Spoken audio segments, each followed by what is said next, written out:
you said? Yes, it's making me type in my email. Cool.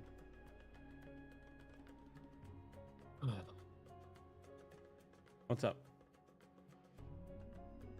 Oh my gosh, what's my thing? You keep looking at my list. Asking nicely. Or It's really asking me for dang tired.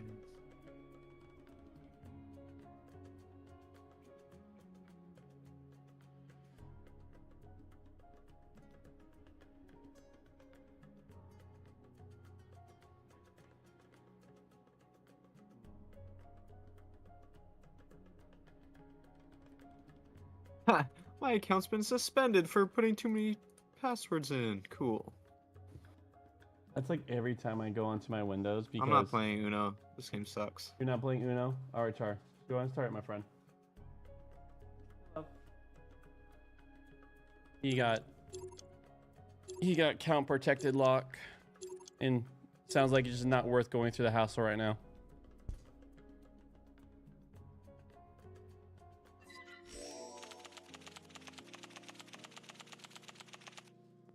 Oh yeah, but we just bought a new car part. Hopefully it fixes it. That'd be cool. Yeah. What the heck is it? Oh, that is cute. Ooh, gosh. Yeah, she will. Louis socks are That's already a win. I'll rock them as an adult. Oh.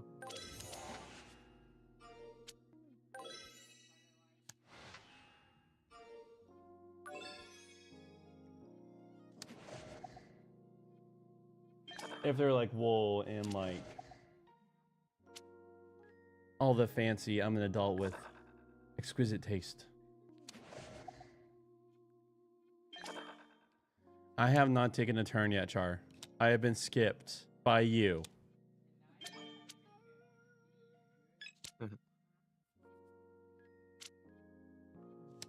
E.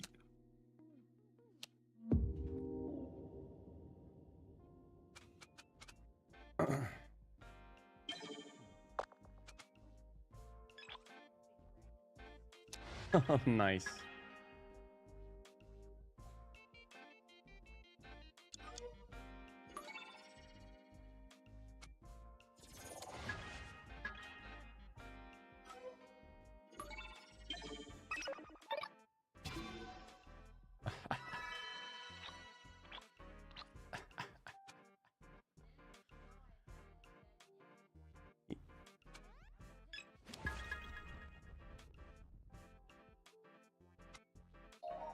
Draw 5, Archie.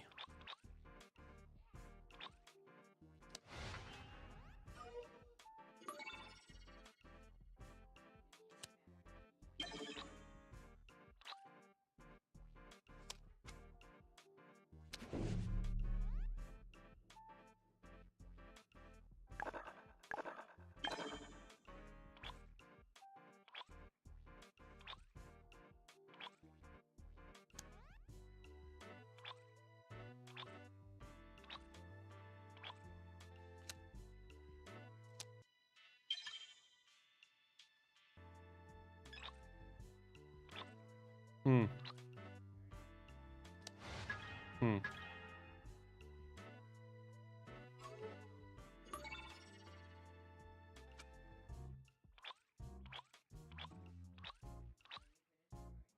I'm all ears.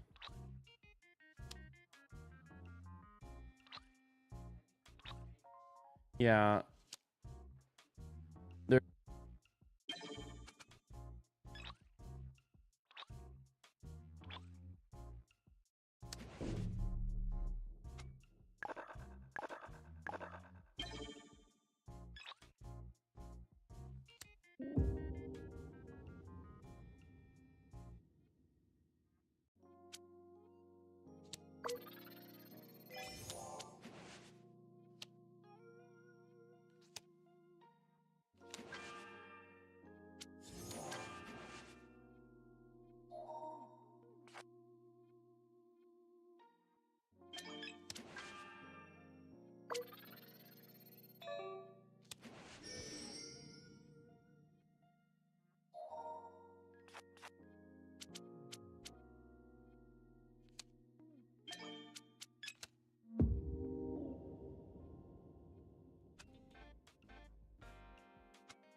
Or in the flip.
Hee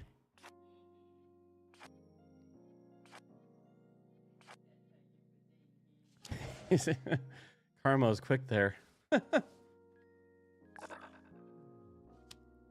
Didn't have to wait for you to be reincarnated for that, Karma.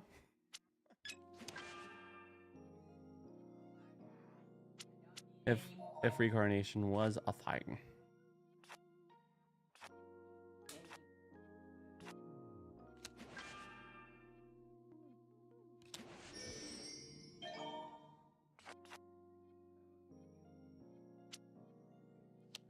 HR.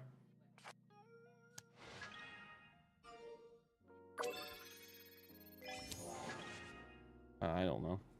Here you go.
That'd be crazy if Archie won just like that.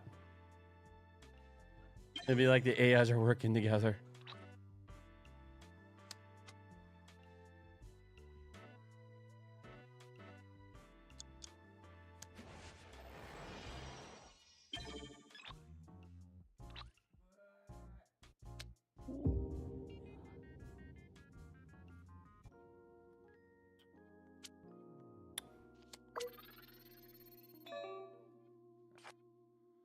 Let's skip his turn to give him a chance. I didn't just get to see his cards. Skip him.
That's quite the draw.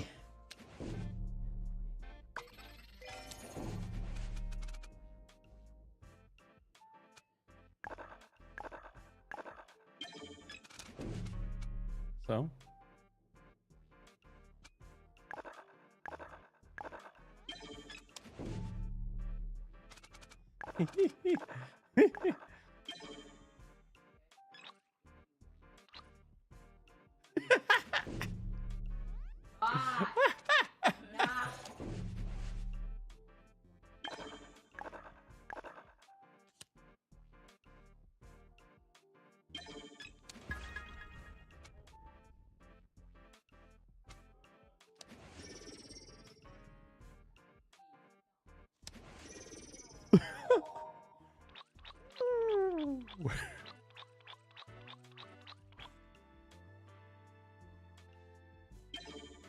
Here you go. Exact your revenge.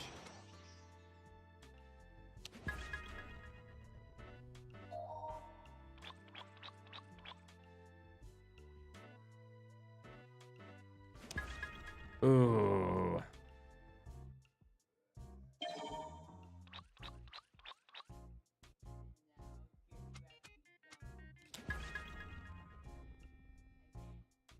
You might have a +5. Oh, wow.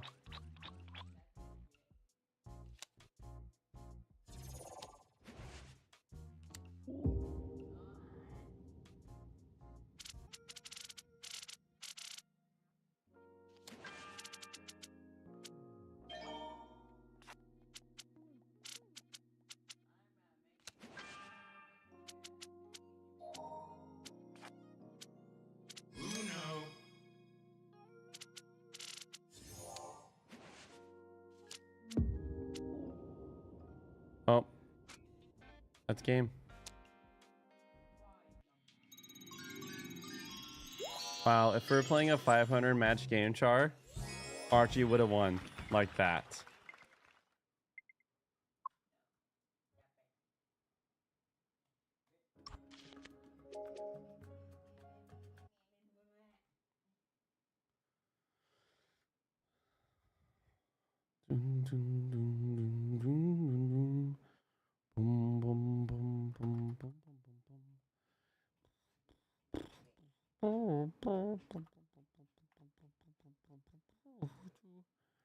Boom, boom. Yep.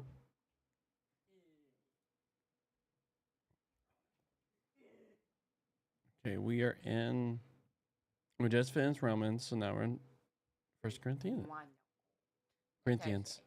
Corinthians. Chronicles is first Old Testament. Paul's first letter to the Corinthians, written to a church community that Paul knew really well. Corinth was a major port city in the ancient world and had lots of temples to Greek and Roman gods. It was a big economic center, and so Paul strategically came here as a missionary. He spent a year and a half there getting to know people, talking to them about Jesus, and a whole bunch of people became followers of Jesus and formed a church community. You can read about all of this in Acts chapter 18. So after a while, Paul moved on to start churches in other cities, and he started getting reports that things were not going well at all back at the church in Corinth. It was plagued by all kinds of problems, and that's why he wrote this letter. It's broken up into 5 main parts along with a final greeting. And these 5 sections correspond to 5 main problems that Paul is addressing. And so the letter reads like a collection of short essays on different topics, but there are these core ideas that unite all of the pieces together. So here's what he does in each section. He describes the problem, but then he always responds to that problem with some part of the story of the gospel, which is the good news about Jesus. And he shows how they're actually not living out what they say they believe. And so this letter is all about learning to think about every area of life through the lens of the gospel. So let's dive in and see how he does it. In chapters 1 through 4, the problem is that there are these divisions in the church. There are some other teachers who had come through town since Paul left, a guy named Apollos and then Peter, and people had picked their favorite teacher and then became groupies around that leader and then started to talk bad and disrespect people who favored another leader or teacher. And so Paul, his response to this is kind of sarcastic and sharp. He says, you have to be kidding me, right? The church is not a popularity contest. The church is a community of people who are centered around Jesus. Its leaders and its teachers are simply servants of Jesus. So while you might prefer one leader more than another, it's not worth dividing over, and certainly not speaking poorly about each other. The center of the church is Jesus and the good news about who he is and what he's done. In chapters 5 through 7, Paul addresses some problems related to sex. There were a number of people sleeping around in the church, one guy with his stepmother, a number of other people still worshiping at the local temples to Greek gods and sleeping with the prostitutes who worked there. Not only that, but there were people in the church who were saying that this was all just fine. They said, hey, we're free in Christ. God's grace is bottomless, right? It's fine. Paul says it's not fine. And with the gospel in hand, he shows just how wrong-headed this kind of thinking is. He says, remember, first of all, Jesus died for your sins, including the ruin of broken relationships that's caused by sexual misconduct. And so if you're a Christian, sexual integrity is one of the main ways that we respond to Jesus' love and grace.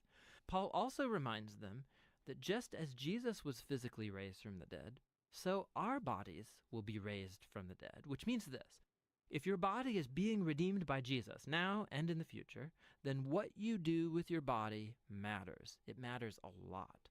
And it's not yours to do whatever you want with. Paul's being super clear. Being a follower of Jesus involves no compromise when it comes to sexual integrity. In chapters 8 through 10, the issue is about food, but not just food preferences, like do you like or dislike a certain food. The issue the Corinthians were divided over is meat that came from animals sacrificed in the local temples to Greek and Roman gods. And there was a split between the Jewish and non-Jewish Christians about how to respond to this issue. And once again, Paul appeals to some core ideas from the gospel. He says our allegiance, first and foremost, is to Jesus as Lord, not to any other gods. And so if you're in a situation where there's meat that's been dedicated to another god, and there are people around who might watch you and conclude, oh, look, hey, Christians worship Jesus, and they can worship other gods too. Paul says if that's the scenario, don't eat the meat. Your loyalty is to Jesus, and you should love those people more than yourself and not mislead them. But Paul quickly qualifies this and says, listen, as Christians, we believe God is the creator of all things, including that animal. And the temple idols, we believe, are just pieces of wood and stone. So if there's no one around who's going to misunderstand your actions and you're hungry, eat up. You're free as a new human in Christ to follow your conscience in these kind of debatable matters. So what makes it okay in one situation to eat but not in the other? The core principle is love. Love will deny itself and look out for the well-being of other people. And love, God's love, is at the core of the gospel. It's what Jesus did when he died for us, and so Paul says it's what Christians should do for other people. In chapters 11 through 14, Paul moves on and addresses problems in their weekly worship gathering. There were some people who were having really powerful spiritual experiences in the gathering, and so they would start praying out loud in unknown languages. There were other people who might start sharing a teaching or a word from God, and then someone would get up and interrupt them because they wanted to share. And it all was really chaotic, and it was distracting people, especially visitors, from hearing the gospel. So in these chapters, Paul helps them think, first of all, about the purpose of this gathering, to help them see what kind of behaviors are appropriate. He says the gathering is a place where God's Spirit should be working through everybody, and it should happen in a unified way. So he develops this cool metaphor about the church as a human body. It's one, but it has all these different parts. And each part serves a unique and important role. So he goes on to name a whole bunch of things that the Spirit does through all these different people, all for the building up of the church. That's a key phrase in these chapters. And Paul concludes that the highest value in the gathering should be a concept central to the gospel, God's love. And love is a key word in these chapters too. Love will compel each person in the gathering to use their role to serve and seek the well-being of others. So Paul applies all this to the Corinthians' problems. Some people think the purpose of the gathering is to have intense spiritual experiences or to get a chance to speak their mind. And Paul says, listen, I'm a big fan of powerful experiences of prayer, but if it distracts other people or freaks them out, I should stop it. because I'm loving myself more than I'm loving those people. The gathering around Jesus should be orderly so everybody can learn and sing and worship and hear God speaking to them. The last problem Paul addresses is the issue of Jesus' resurrection and the future hope of Jesus' followers.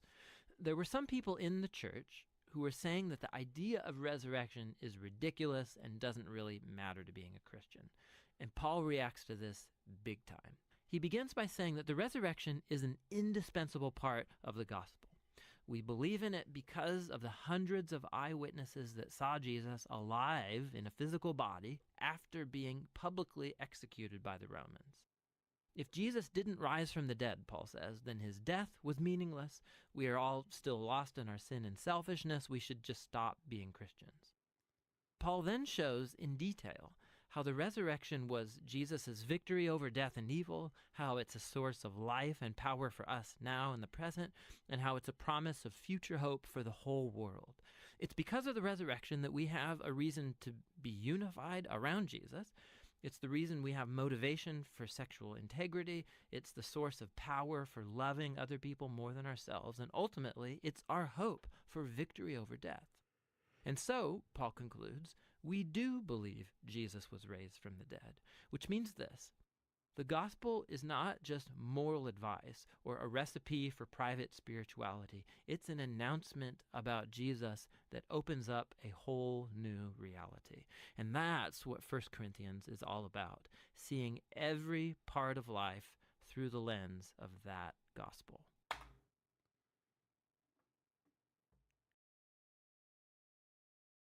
All right. So take a... Oh.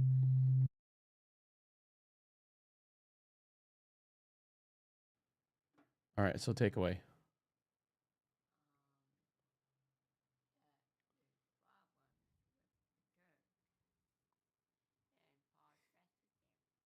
Yeah, Paul does address them, right? Oh.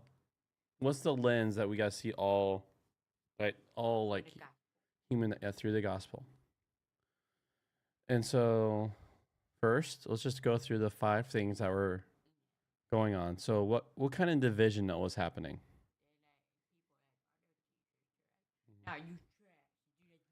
Yeah, because like Logan, Brendan, and I, like we all preach the gospel. We all play video games with you, and we all read the Bible and Scripture and meditate. So imagine, like you're like, dude, Logan is so much cooler than Corey. And it's like he plays the video games with me. Like I like how he explains the gospel. And then I say, you trash. Yeah. I like Logan, but you trash. Get out of my house. Yeah. No, that's not right. So yeah, so the idea is we're all, Jesus is the big top dog in the middle, and we're all looking at him. Right.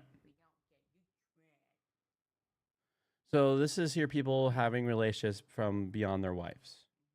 And they're like, yeah, Christ is cool with it. Like he allows us to live freely, however. But he's like, actually, you can see how broken relationships are due from this idea. But since our bodies are raised with Jesus, we have to be integral what we do with our bodies. All right, what was the third issue? All right, so you got... Yeah. 2 other gods, right? So it seems tainted. But then here, Paul's like, food's food, but it's dependent on how you take it. So if you take it and you see someone thinks that it's okay for Christians to worship other gods because you're taking tasty meats, not good. But then if you're by yourself, like actually temple sacrifice meat was very cheap.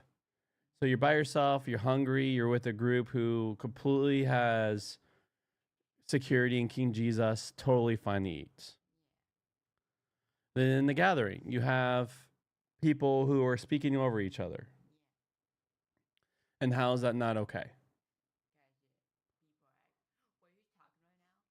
Mm-hmm. Yeah, and so thing is that we should hold each other honorable, lift each other up, and see... Yeah, and see the, like a body. It's not like your hand's going to go, I'm not an eye. meh.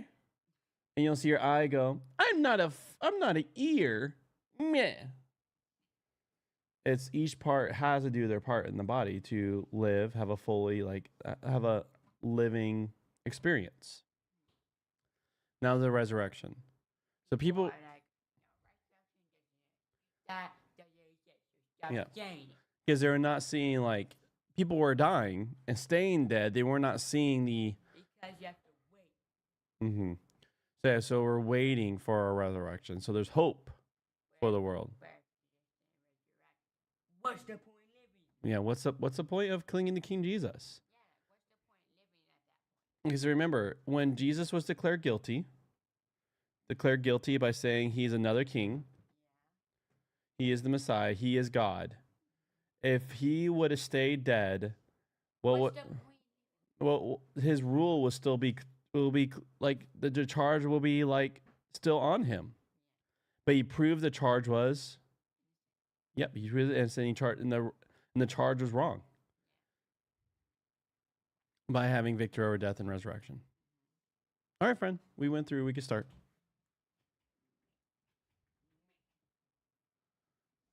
Boom, boom, boom, boom, boom, boom, boom. All right, headphones. I also will do that too.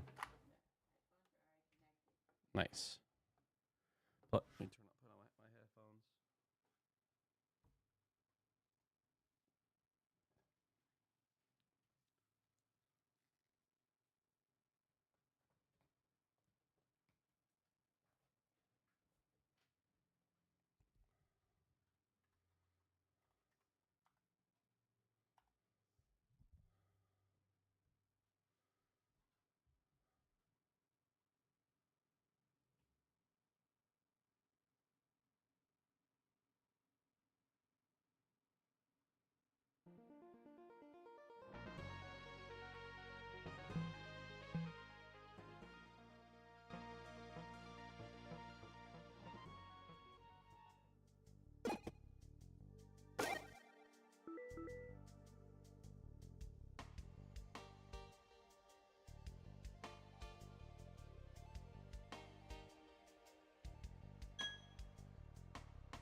Love you.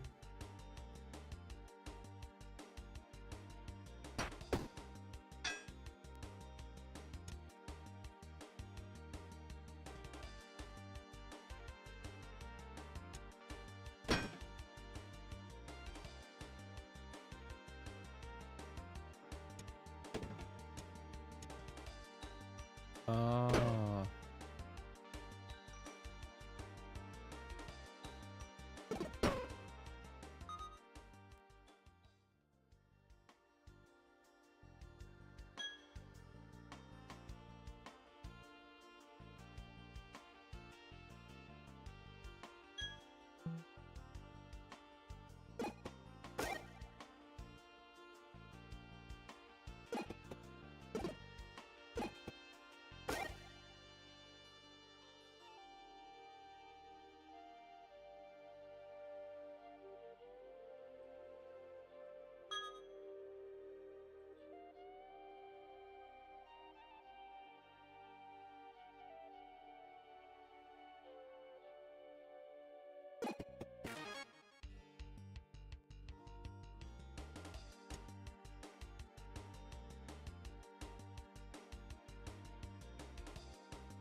Hello.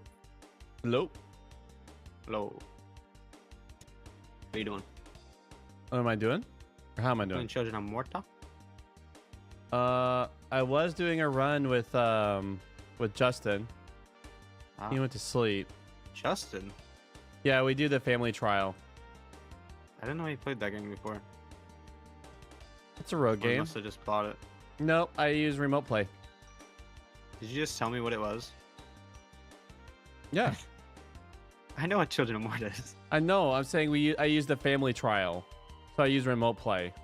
Ah. So he doesn't have to own it. I just thought you were telling me like I didn't know what it was. Oh no, no, no.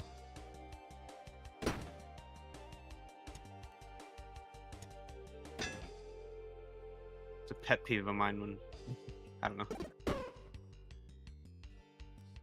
People tell me things I already know. Yeah, it wasn't that. It was more of like we weren't doing. Mainly because I hear it like every day from the boomers in my household. Oh, Repeated stories, you know. Huh. Like I already know this story, Grandpa. that's hilarious. I can repeat it word for word, and I usually do with my uncle. Like, yeah, you went to the store, you told this joke, yeah. That's hilarious.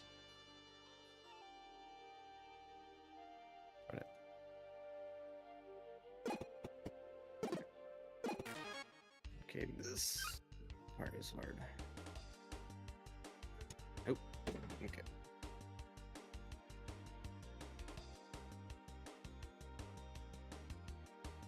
What are your pet peeves? I'm not, familiar. I don't think. I don't really. Like anything in general. Huh.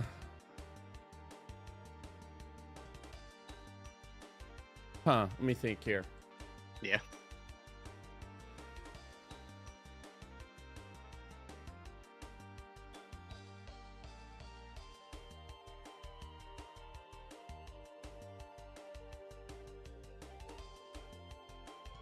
I don't know. We'll have to see when it comes up. Being in an environment where I'm not in control, so I have to let myself be okay not having control. Does that make sense? Like You repeat it? Yeah, since I'm in an environment where I'm not allowed to have control. I have to really very much go with the flow, which is who I am. Yeah. I usually, if something bothering me, I talk myself out of it to not be.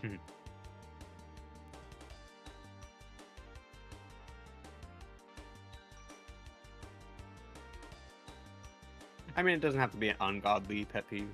Of course. But Yeah. I try to. Yeah, I seriously. Like you conform to the environment. Yeah, I guess you could say that. I also like. People are worth more than the things that bother me. That is definitely your skill rather than a pet peeve, I'd say.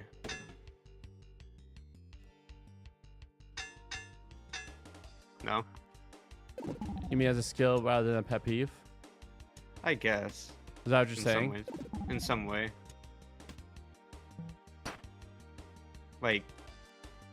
Like that you can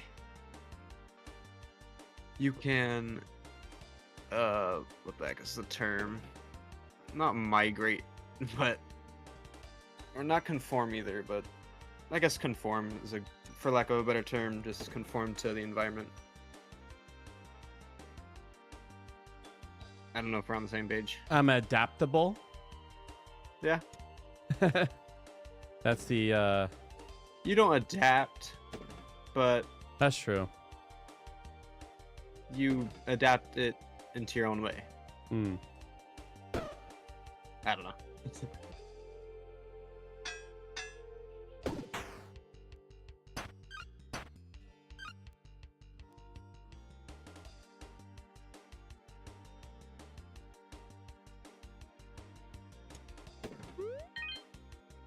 Yeah, I don't know. Yeah. Like being someone who didn't have very much control growing up. Mm. I've learned that things that bother me don't have to bother me. I can. I mean, I guess that just comes with maturity as well. True maturity. I think it's going to help going overseas. Like I can't. It's like trying not to impose my desires over others. You know. Mm. Yeah.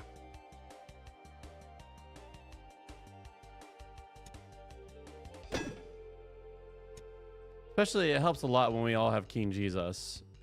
And Oh, food helps a lot. It's a lot easier to look over people's differences, especially when there's food. Good food. Yeah. You know what? Fine. That.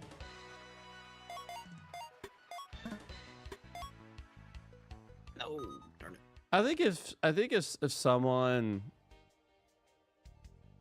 I guess, you know what? Yeah, what really just goes under my skin. Actually, Yeah. I had a growing up friend do this to me is to Like immature people. No, I mean, I guess this guy, cause I guess this person is very mature. As when Yeah. when I say something and I get blown off, or I get like looked at someone who doesn't. I really do pride myself in knowing my stuff, and so when I get looked to, if I get looked to someone who doesn't know his stuff, like it's like I'll admit if there's something I don't know, I'll admit it. You know, like. Yeah. But if I like try to make a suggestion, I get looked to on something I do know, and I get looked to like, get out of here. And that's pretty much what happened. What my growing up friend did is I like brought a suggestion, and Yeah. he pretty much used the whole be quick to listen and slow to speak on me. I was like, come on, dude, you're my friend. Like. We have this relationship where I could bring things to you. Yeah. That hurt. Seems fine. That hurt. Mhm. I've been having to Yeah. calm my nature, give him grace, but then also be wary of of things that, and just being always in prayer for him, because if he does that to me, who's far away, I really hope that any any ideas that goes against his is not treated in such cast off, you know? Yeah.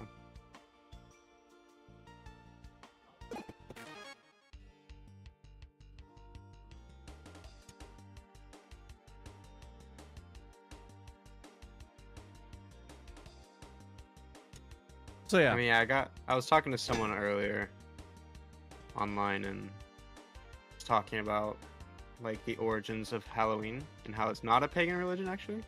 Mm-hmm. Talking about the And Day of the Dead? No, Halloween. Okay. I mean, Like- I'm all like- ears. So there is people base how well, do you want me to like explain why I think that? Or- Yeah, I'm all ears. So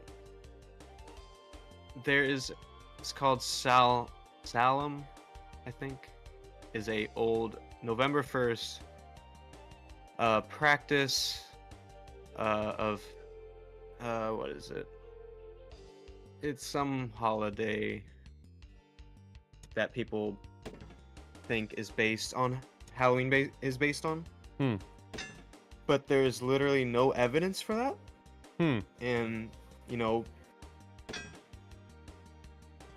people use that as a idea for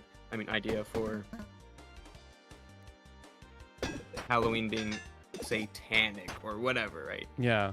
So like, And there is no evidence that this holiday, or I don't know what the term for it is, but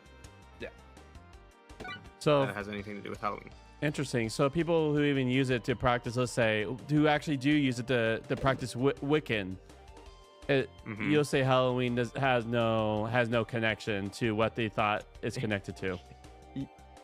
Technically, the practice here. Let me look it up. 'Cause I forget exactly what it was. I think it's just like the not winter solstice, Mm-hmm. but it has to do with like the fall solstice, maybe Hmm. November 1st. I don't know. Let me see. It's spelled weird. It's Salheim or something like that. Yeah, Salheim. But it's spelled Samhain, but it's Salhan or something like that. But it's a marking November 1st, marking the end of the harvest season and beginning of the winter. Beginning the darker half of the year. So celebration of darkness, right? So is it, are you saying because fall harvest festivals is a tradition to pretty much any agrarian culture? Is that what you're? I mean, yeah. Is that I absolutely agree. That with. is definitely something. But so actually Halloween is based on a old Christian practice of which was in March, and it was a practice of or a holiday of celebrating the past lives of martyrs.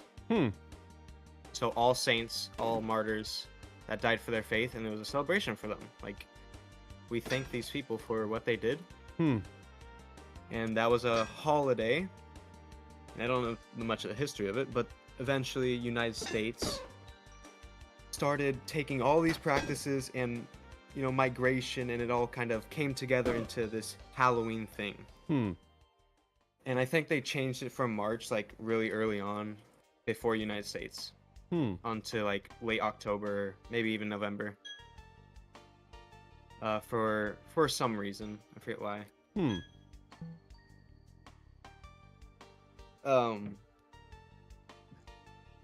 So where are we at?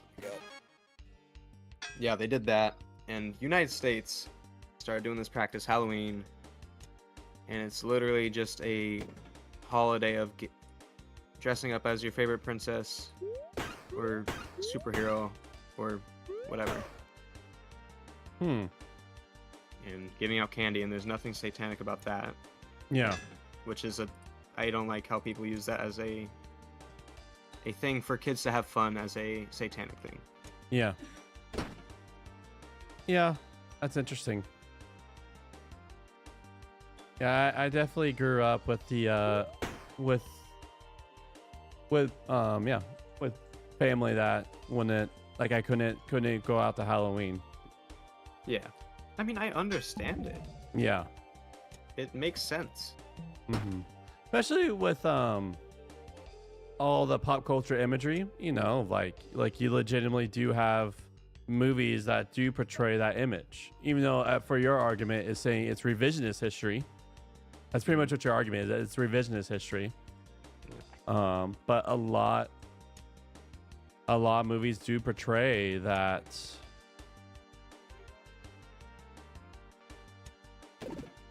yeah, it's connected That's- yeah. to the occult. Devilish things, yeah. Right, and for Christians to celebrate this holiday that's originally a Christian holiday, celebrating the past lives of martyrs, Yeah. which somehow got connected with Samhain. People thought that it got connected with this somehow, and that's just how media works. Get over it. The internet is a enigma, and it likes to connect things. Yeah. Eventually, word gets along. Oh yeah, this is satanic because it was connected to this. Well, No, that there's was no evidence. that for was way before the internet, though. Well, yeah, but Like- still, word gets along. Yeah. Festivals, connecting dots. Yeah. But Yep. there's literally no evidence for Samhain as a basis for Halloween. That's it. Yeah. That's interesting. I mean, I- if there is, I'd like to hear it, but Yeah. That's the yeah. from what I've seen, it's Yeah. not. And also, as us Christians, we don't have. I hate this argument when people say that, you know, curses get set upon you. No, when you have the Holy Spirit, you are not being cursed, Yeah. or you are not taking part of these. If Christ is dwelling in you, you're not going to be experiencing any curse, Mhm. whatever. Yeah. Yeah, it's definitely a test of how big your God is. Yeah, most definitely. All right, I gotta go use the restroom. I'll be right back, my friend. All right.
was that holiday that was saying? What was it called? Samhain. Is it the Gaelic festival? Yes.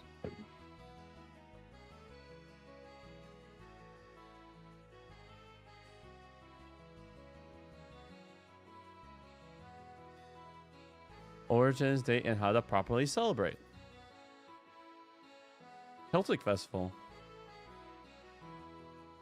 I think it's pronounced Salmon, or like salmon, like salmon, salmon.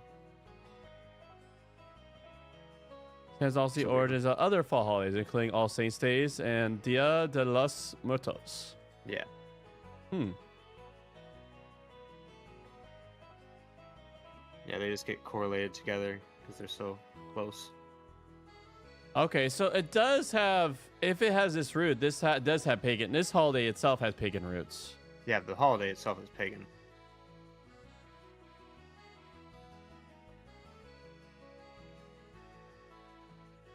But it has nothing to do with the origin of Halloween, necessarily. I guess it guesses which scholars. This person says, depending on the scholar, some say this is the origin of Halloween. Depends on what they mean by that.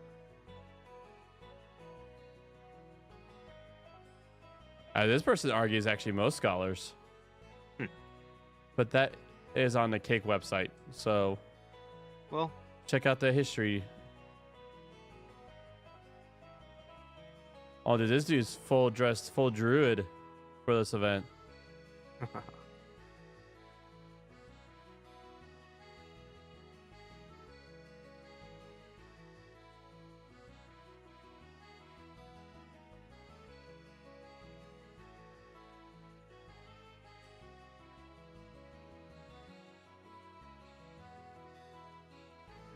Dude, ancient Celtics were brutal.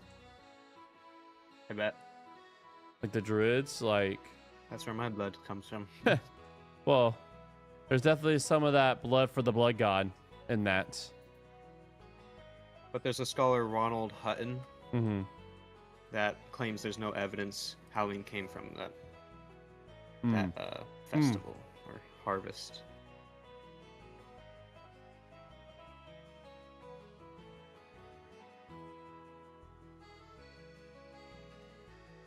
Ooh. Oh, he also has a book called The Witch. Well, that's cool. Hmm. A History of Fear from Ancient Times. Ooh. Oh That yeah. just sounds really good.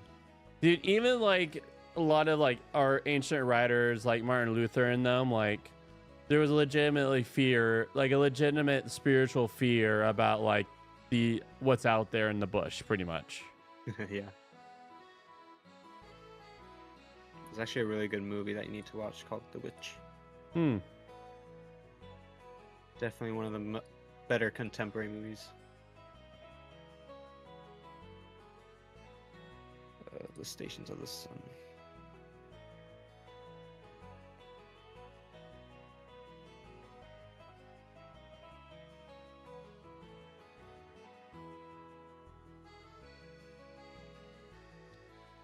On Saturdays when things are like Bailey's birthday's happening on Saturday, which you're welcome to come. It's going to be at the church. But on Saturdays where things are a little bit more slowed down or open, which start back to some Gloomhaven. Hmm.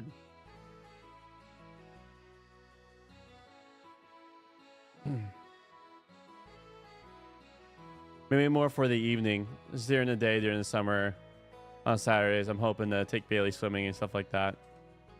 Nice. Where at? I don't know. She's into swimming. I'm into swimming. Same. The idea is like, I okay, just want there's to go pool- to a river, yeah. but of course it's cold. I really want to like just over the summer just go to the river a lot, Hmm. just by myself and go swimming because aerobic exercise is really good. Hmm. And I can't really run because my foot.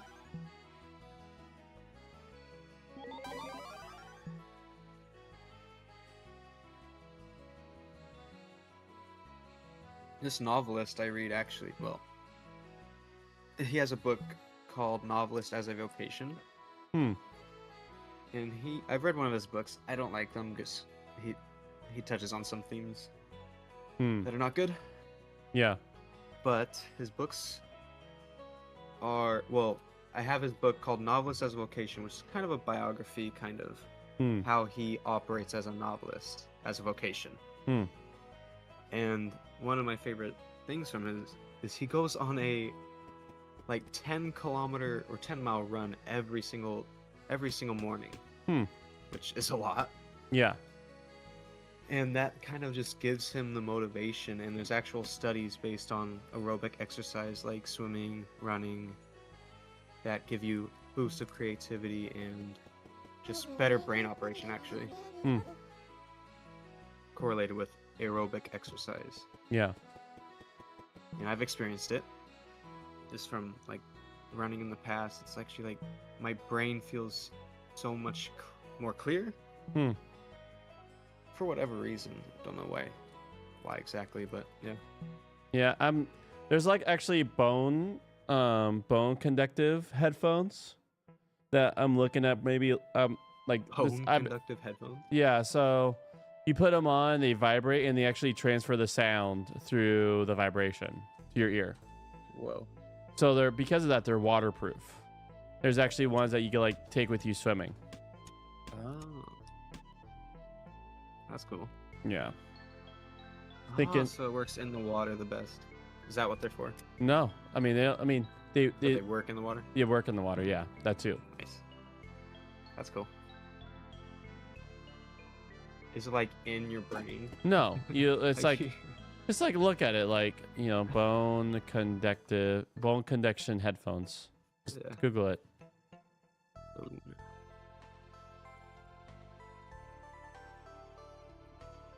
Oh yeah, but those are cool. The last night when I was in the Discord chat, I was watching that one video we watched where he's in the shop. The one I was talking about. Where he's in the shop and he keeps running into people and then he sings songs. Yeah. I remember you laughing I was about that watching that. last night. Yeah. Yeah. But it's like so, it's funny, but it's also like so ingrained in reality that it's not. It like makes you have an existential crisis.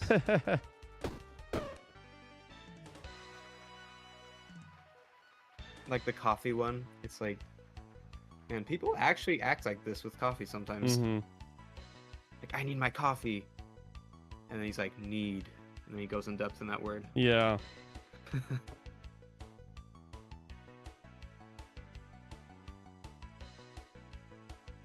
Do I need it? And then the coffee's talking back to him. Yeah, we're so good.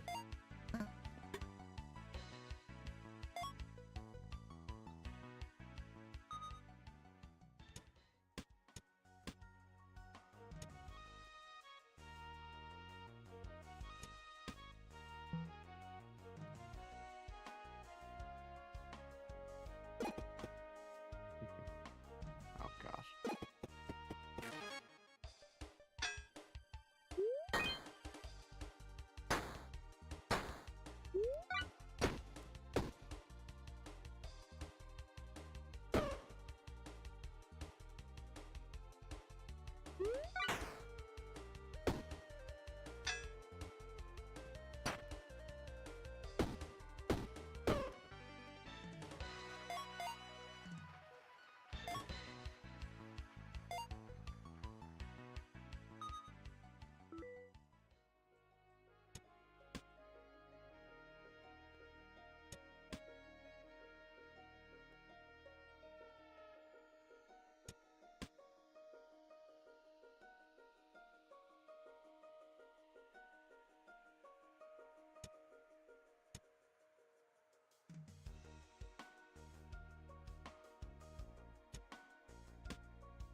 That was Mob Psycho. That ending was crazy. Hmm. Like, we might need to talk more in depth about that. Like, what the heck was going on there? Hmm. So who exactly was the guy inside Mob Psycho said? Of course, it's him. Yeah. But Have what exactly? Have was you it? ever detached yourself so much that it almost feels like you kind of then like get a sense of feeling, and then you kind of tap into some sort of super angry you, and then later on you're like, who is that? Hmm. That's how I Like through examination yeah, or of like your mind. yeah, or like you ever done something so wrong, but in the middle of it you're telling yourself not to do it, and who is this person doing this, but yet you still want to do it? Yeah.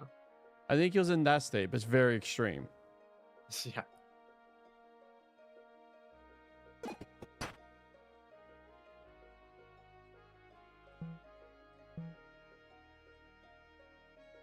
Oh wow. That is a lot of mana stones. Wait, what are you playing now? So I'm playing Backpack Hero. Oh, okay. I gave this guy 1 mana stone, he just like unloaded a bunch of mana stones on me. Wow. Oh, Refilled mana. Is this just for that one or for all of them?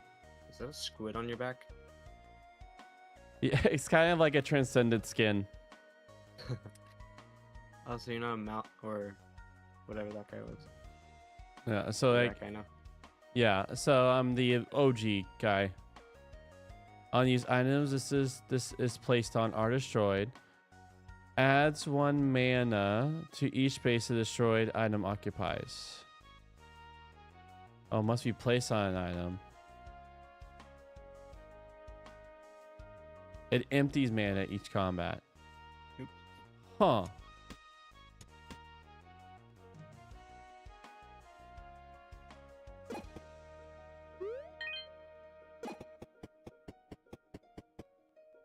Yeah, I started this round being full bowman, but it looks like I'm changing to mana. They just gave me all this mana stuff.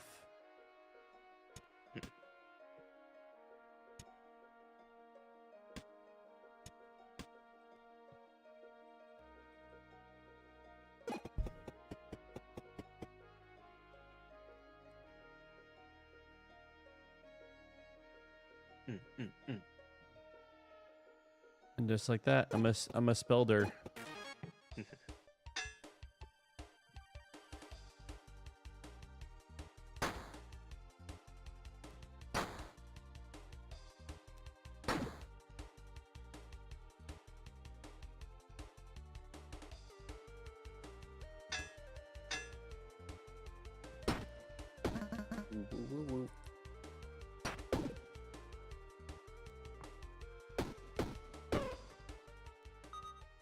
Here we go.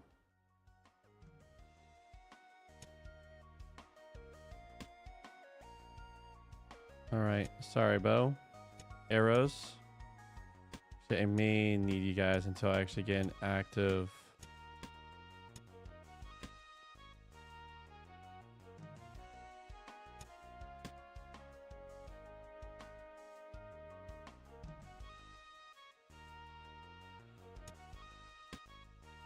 Actually, may work out really good or work out really badly. We'll see.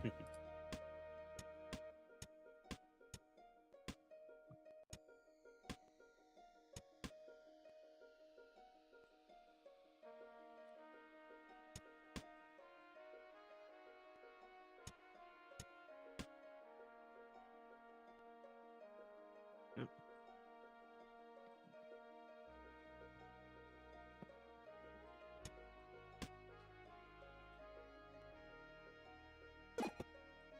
Little merchant.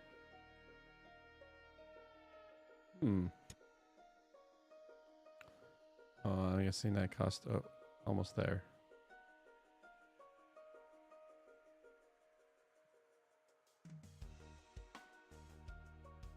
All right.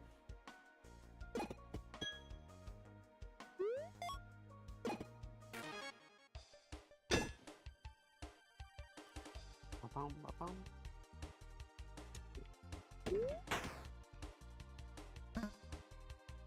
Oh. Hmm.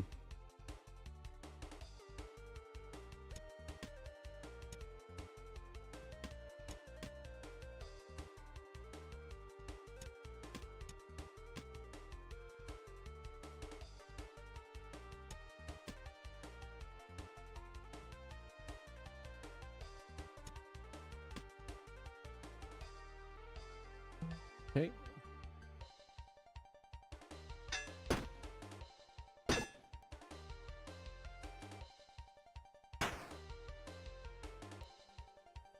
Yep, I just absolutely oofed this run.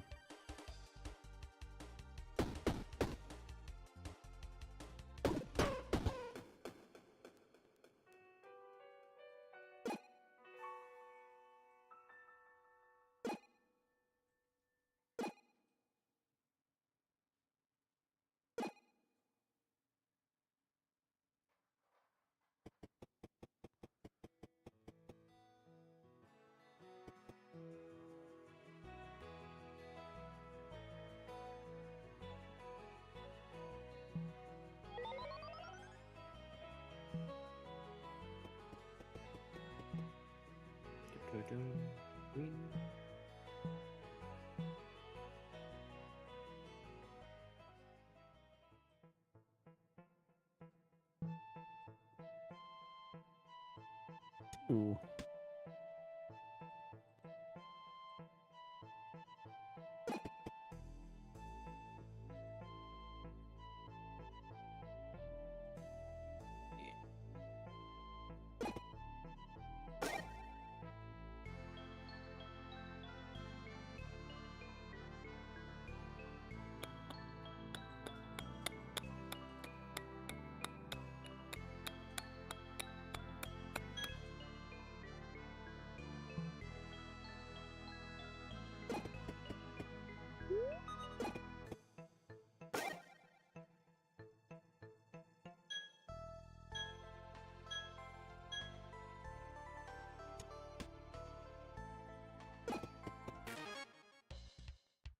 Doodle-doodle.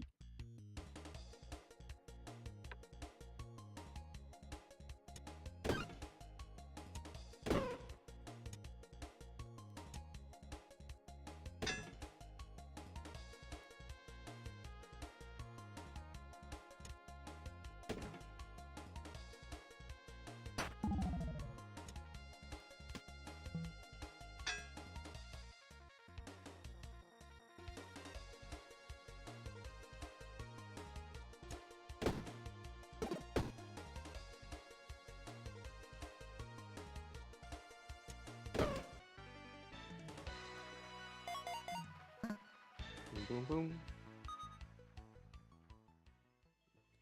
Da, da, da, da. Boom, boom, boom. I have no arrows.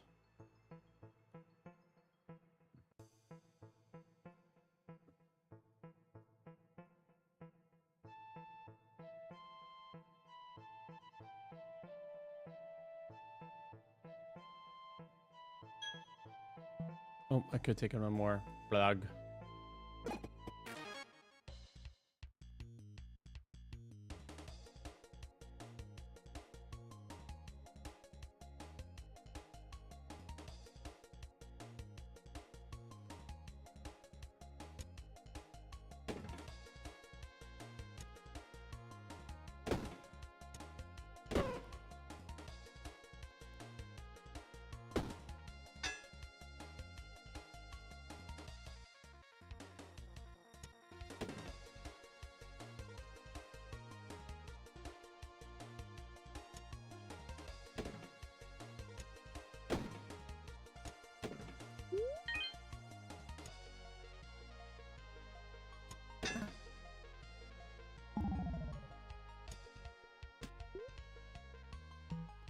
I gonna if I toss? Okay, it doesn't.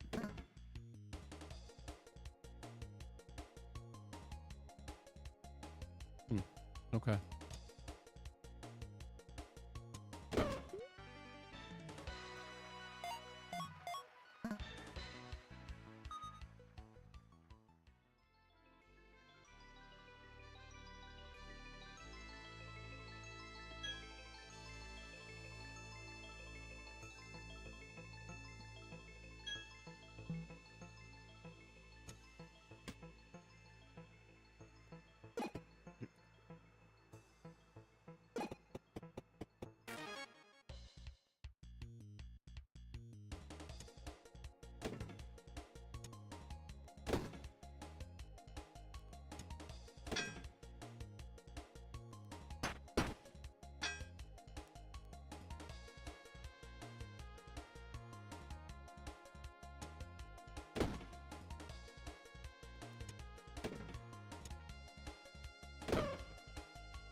Hmm.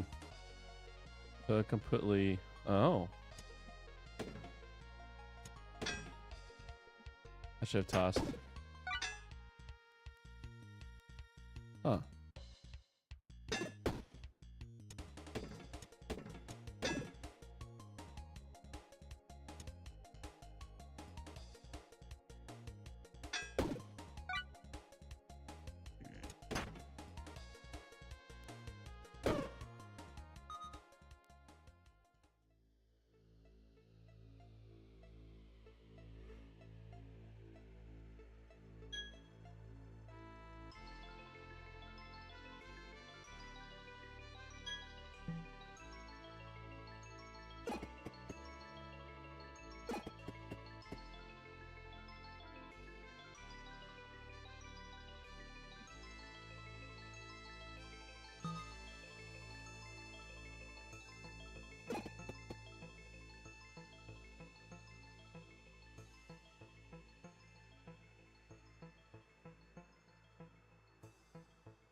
Get something to drink.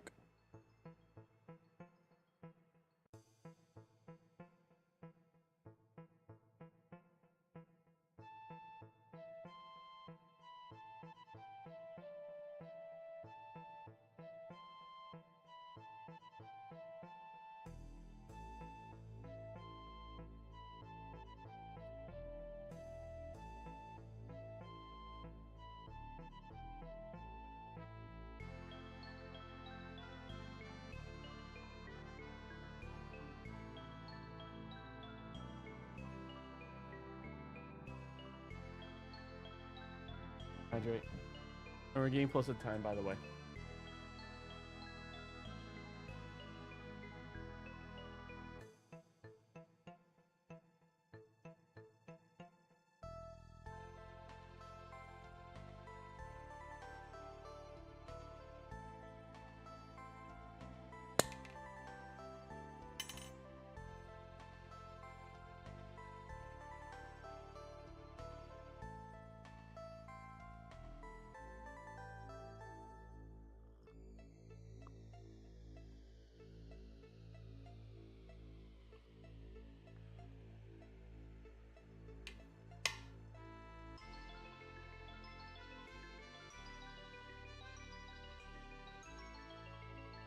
Menacing.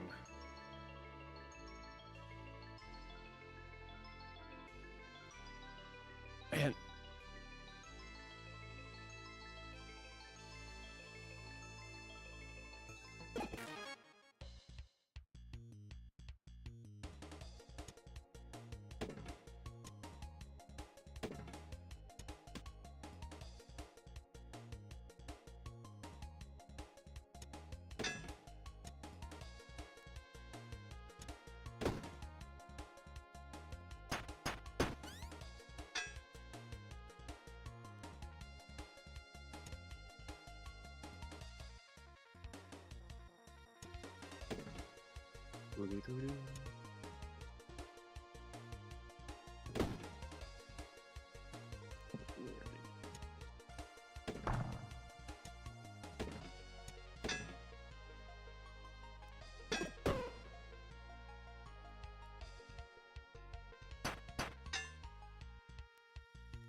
Let's see if I can throw this.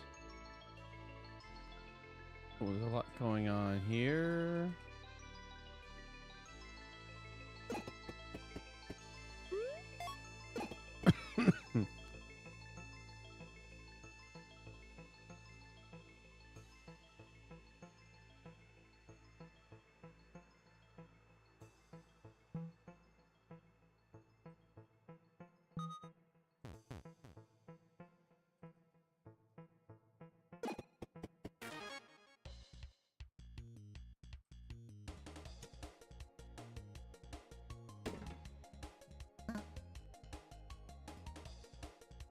Okay, so it does require a bow. That's what I thought those require.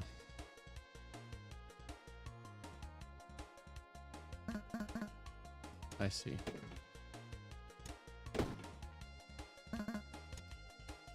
Sucks.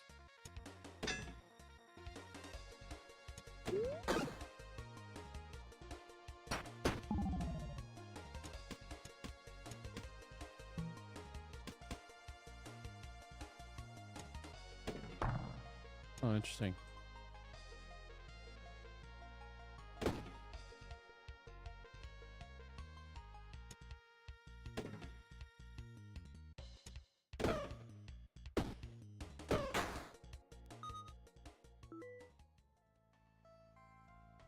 A whiz buckler. Why not?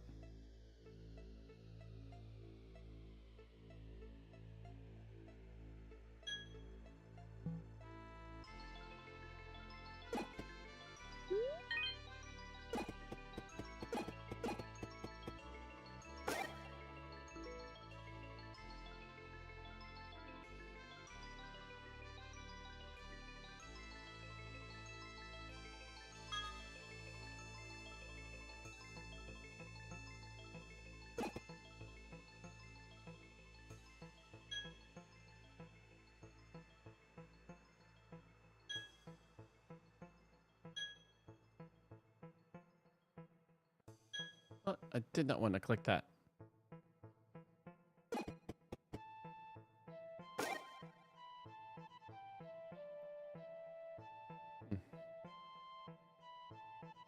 Oh, wow.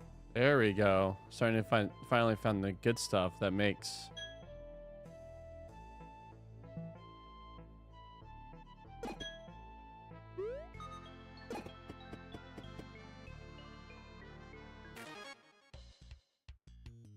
Kind of good stuff. The kind of where like when you play like a deck-based game, when you have something like does X amount of damage to how many cards you have in the discard pile. Yes, please. Yeah.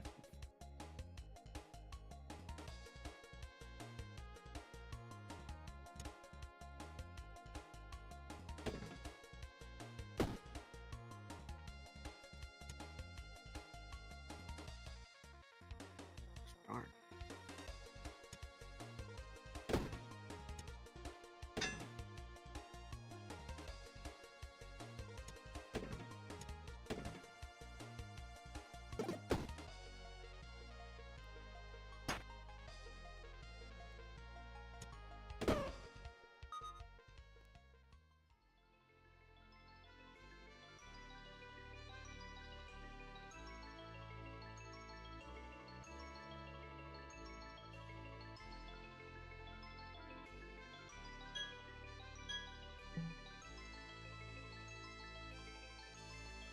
Practice this thing a million times.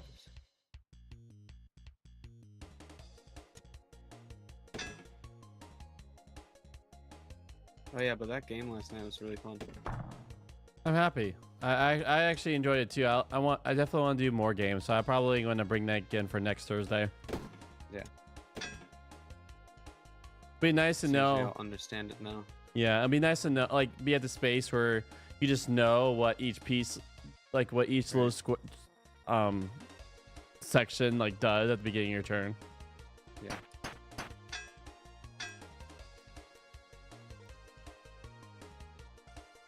That's true.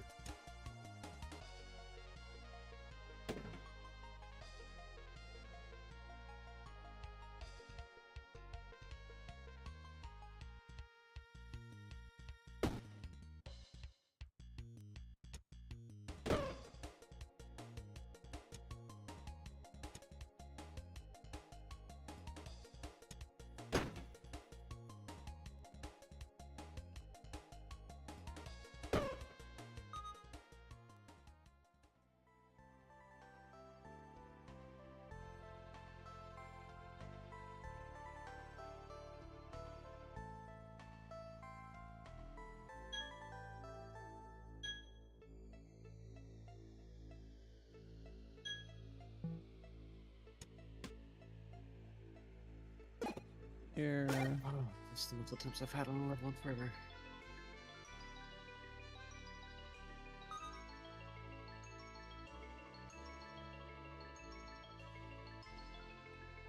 Nope.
Oh my gosh.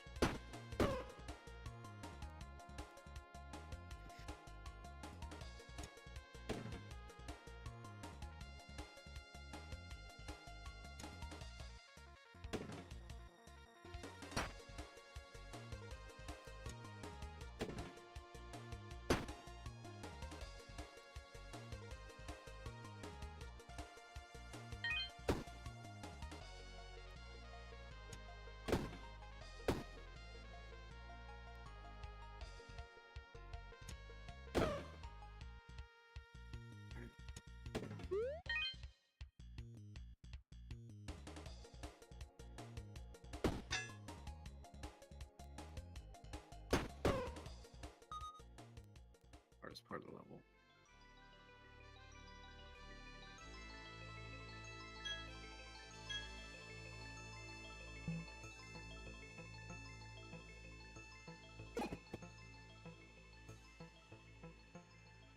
Gosh.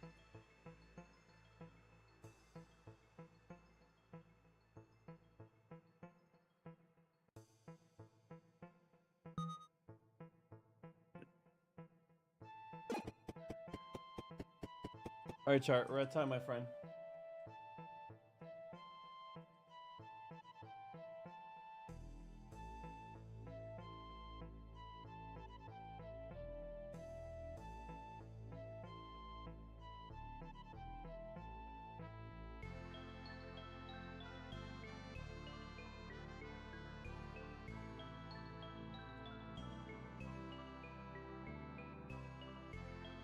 Snacky snack. Okay.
Are you guys about to read?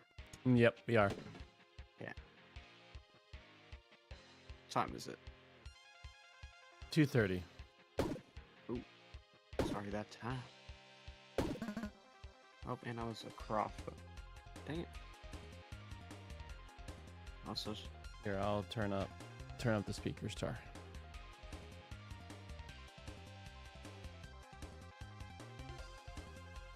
but yeah, hopefully this part we're putting in the car, well, re-putting in the car is. Sorry, Logan, will you were work. saying? I was just saying. I hope this piece for the car is gonna work and fix it.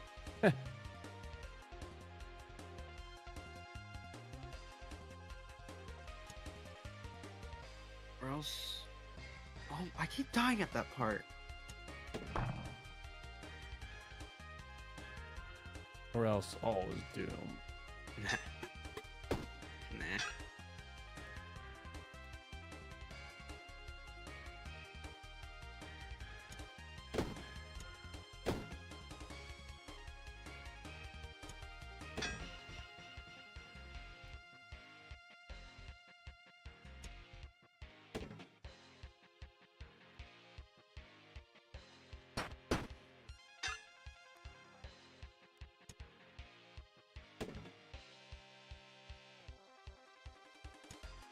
There we go.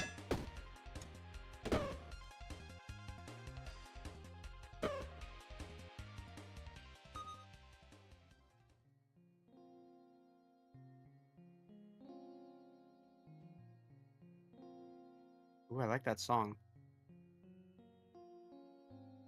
Very relaxing. Talking about my game? Yeah. Yeah. Oh, I jumped at the. Ah, stupid me. It's like I have to be like for some reason. Playing the frog puts me to sleep. I don't know why. Probably because I will The music. play Here to Slay when I'm laying down. Wait, what are you talking about? Well, I'm playing the frog, which is like a card-based character pretty much. Like you Yeah. have like a deck of carvings. And for some reason this character alone puts me to sleep. Okay. And so it's like I want to play her because I have quests for her, but I'm all. I I'm thought you also- said here to slay for some reason. not Here to Slay. I meant Yeah, you Slay said the here to slay. Spire. I always get Here Ah. to Slay, Slay the Spire mixed up. Gotcha. I was like, what did I miss? Missed something, a big chunk of that conversation.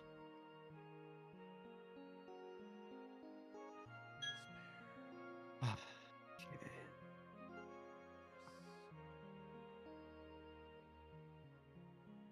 Oh, please. Oh, gosh. Thank you.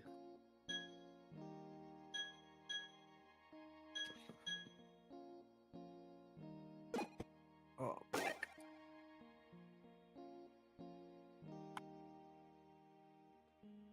Nice.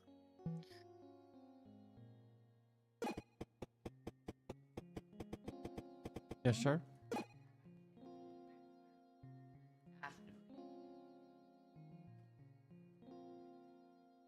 So you want to have your fruit after reading, but before next allotment. Okay, yeah.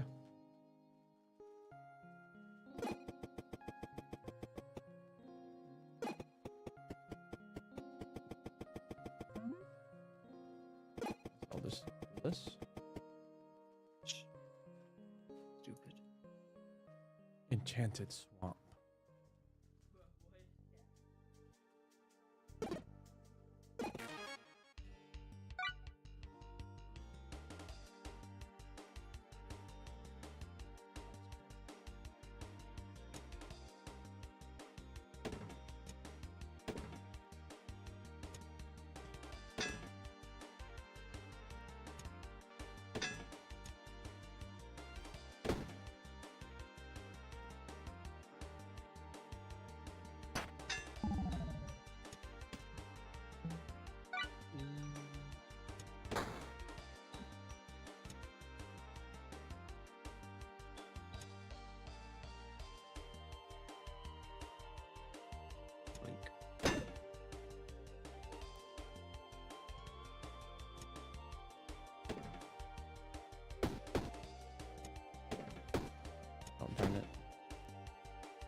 So this would I should have done this first. I keep getting my rotations off.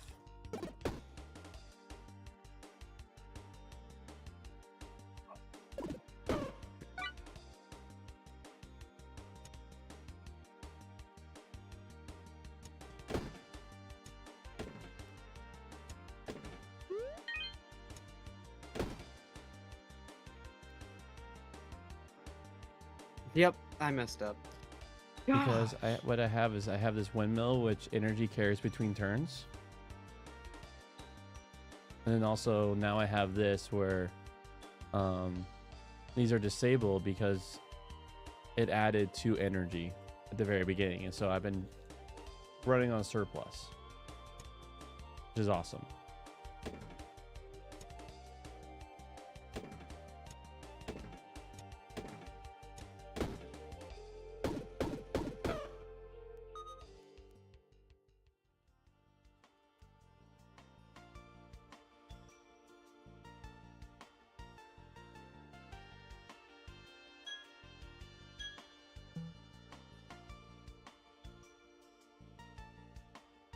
Are you kidding me? Oh no. I should have picked the experience. No way. No. Actually, for once, actually had to make me choose. What is this hogwash?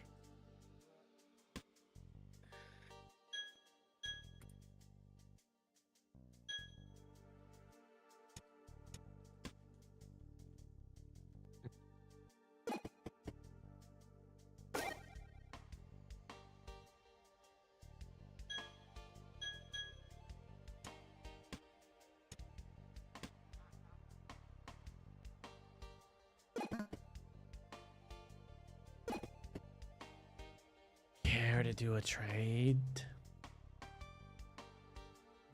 What the heck? Oh wait, I'll see if I get something that is higher snuff.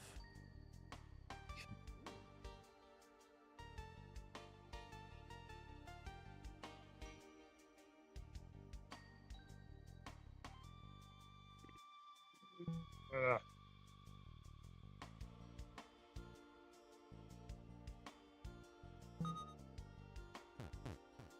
On use. Nice. Oh, I can just keep doing it. Good to know.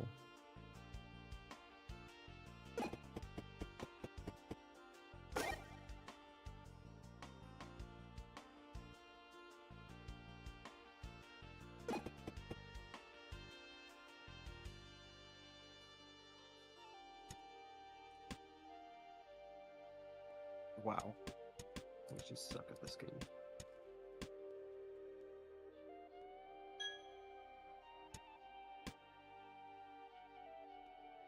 I expect to beat that one. Sell some stuff.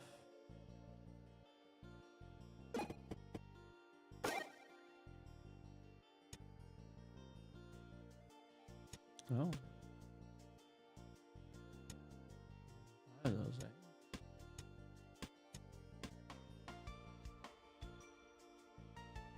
Why do I keep... Oh my gosh. Well, I'll just see those right there. Ooh.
No.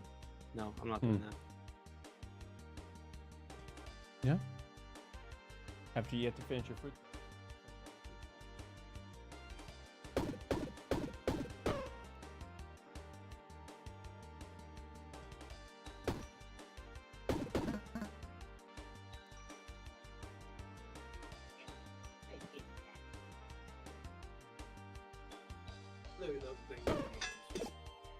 What's up? Are you playing those games? Yeah, I'm playing. Jangle. He's gonna go to the place soon. Yep.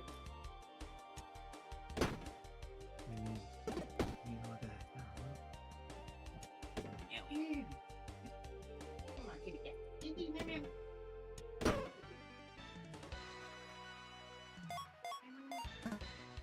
you go.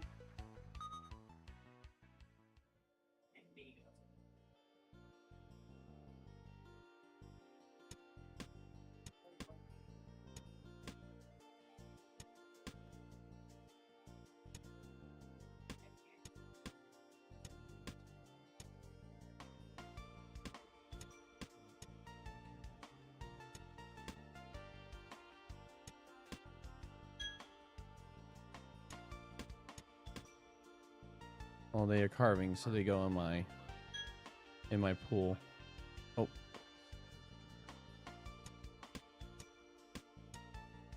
That's-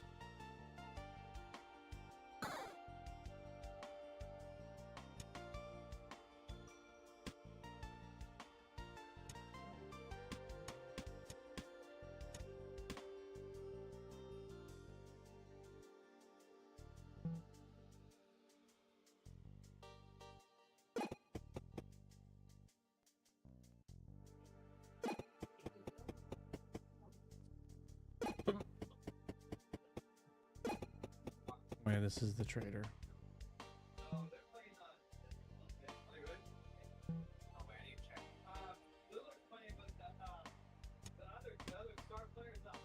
Why?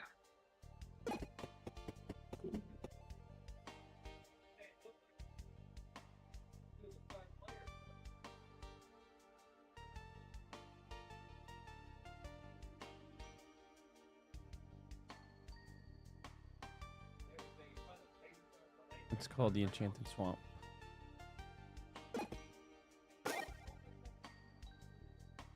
Yeah, well, right now, yeah, I can't go any deeper, so I don't have the keys for it yet.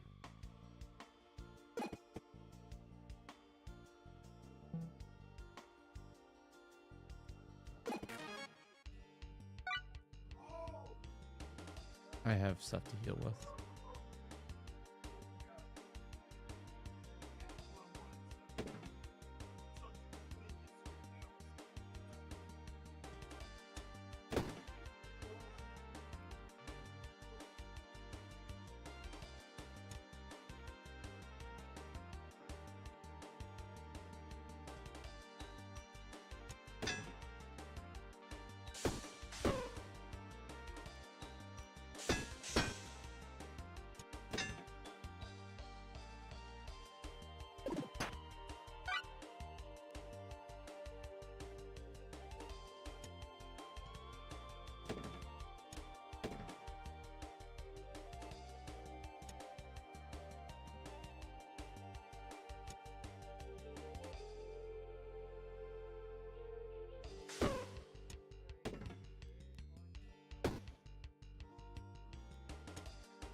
And that is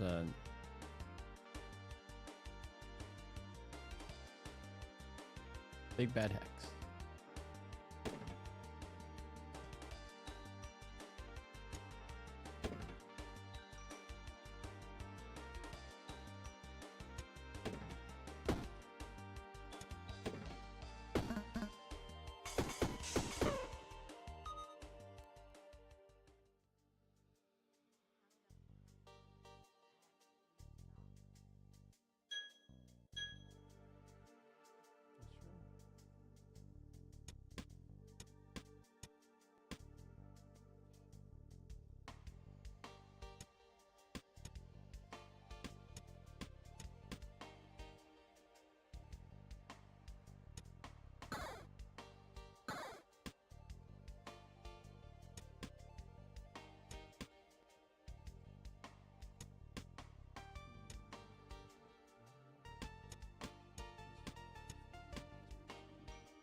The turtle.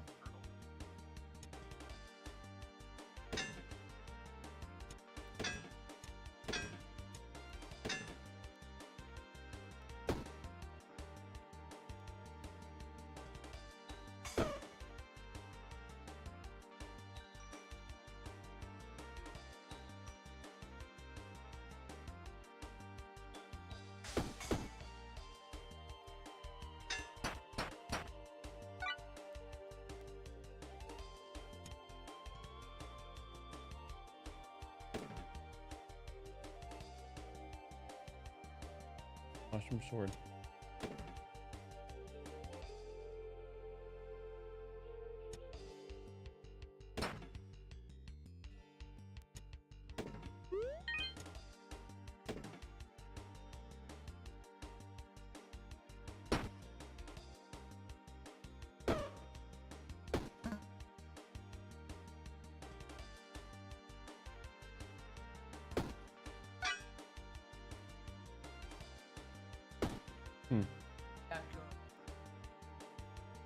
Mm-hmm.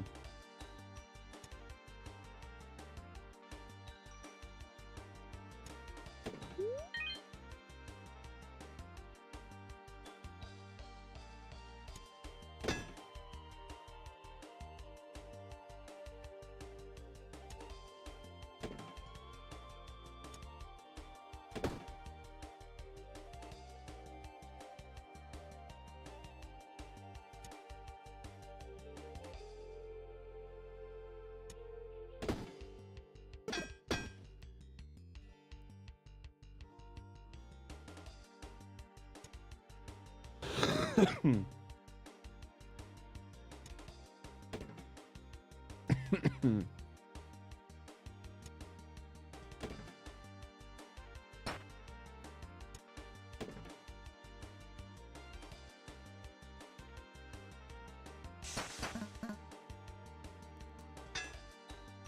Mm.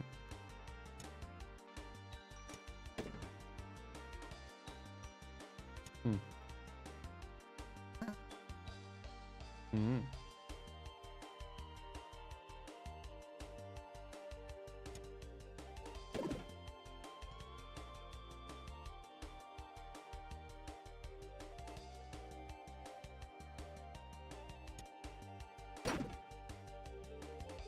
There we go. Enemy is defeated. +1 energy. Oh yeah. Magic. That's legendary. What's this? Can be placed over other items. On summon, this carving is banished. Carving behind our banished.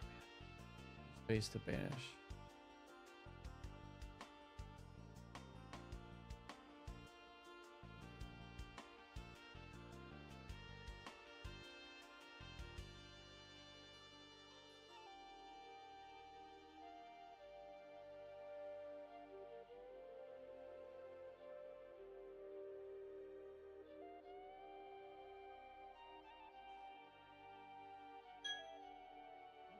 One more item. Yes. Both. Mission.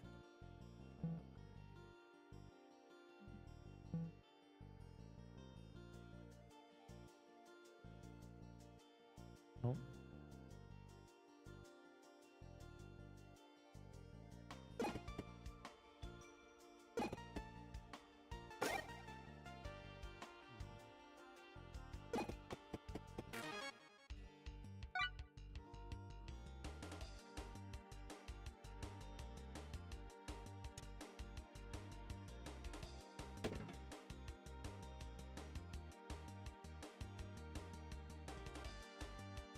I'll call it the mushy sword.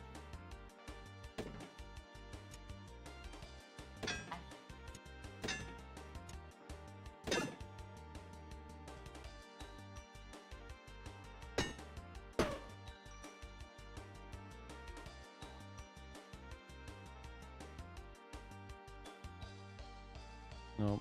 So I could do it 4 times. I have one more time. It can only be used 4 times. Mm-hmm.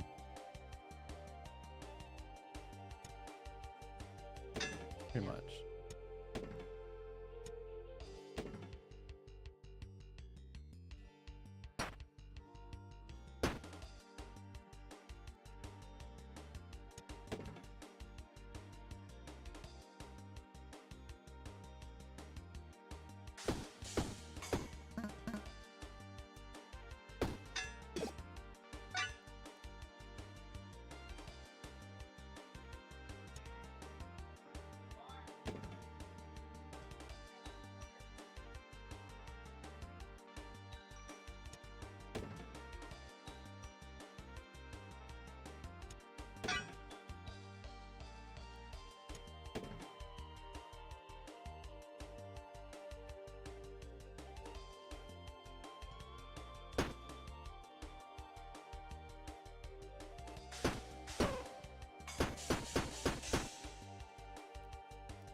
I had a lot of energy.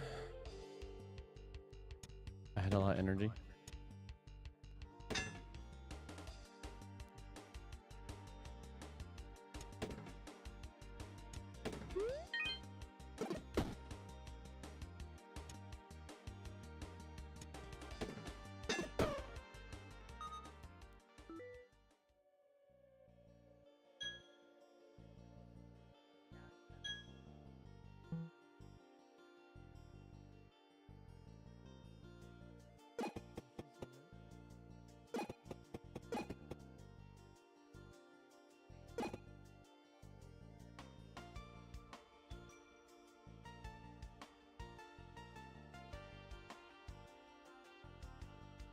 Nineteen.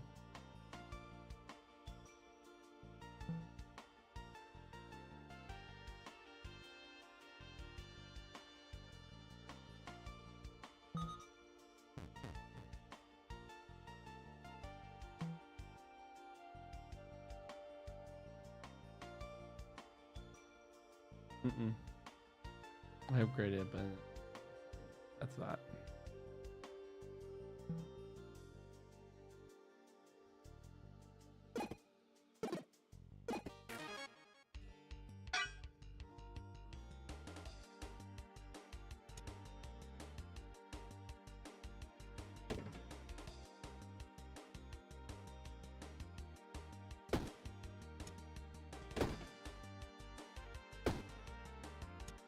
Darn it.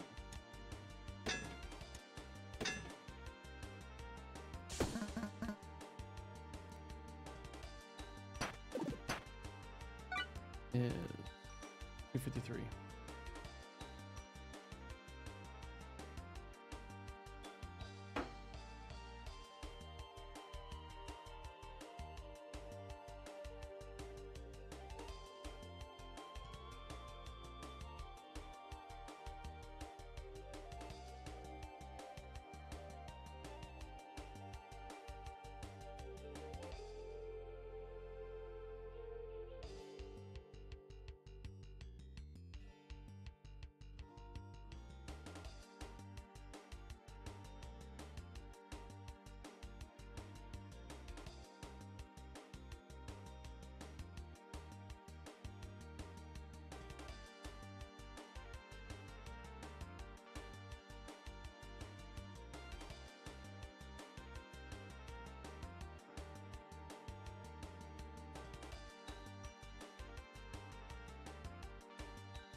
Way of the Uncertain.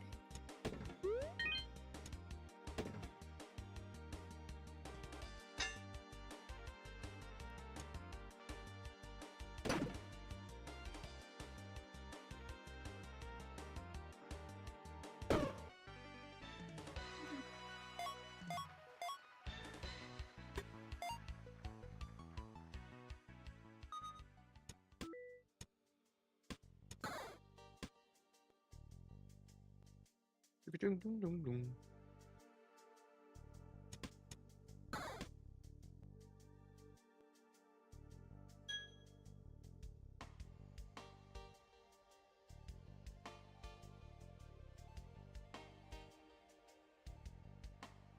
Oh, it's this though.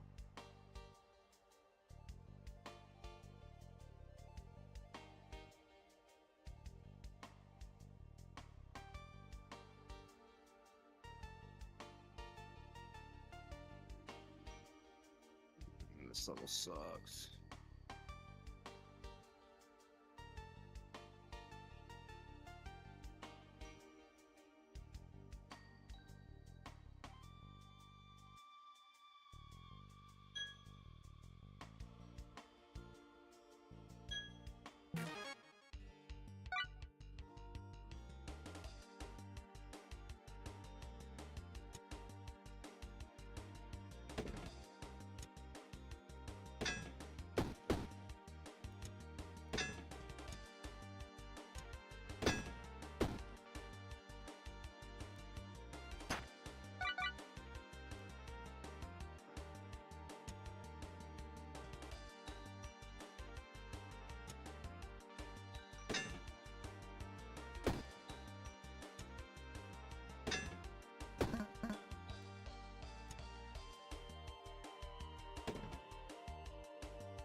Yo, how do I? What the heck?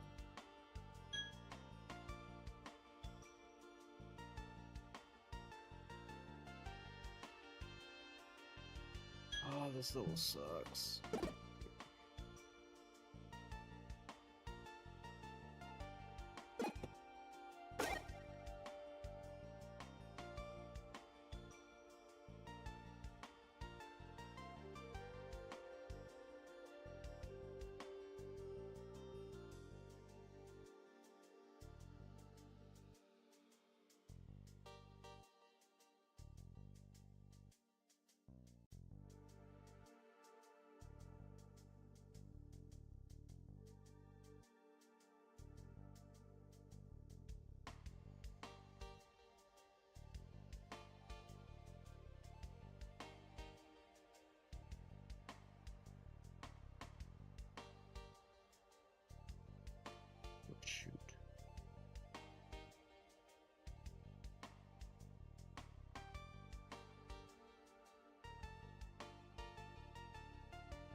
Right.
Why did I do that?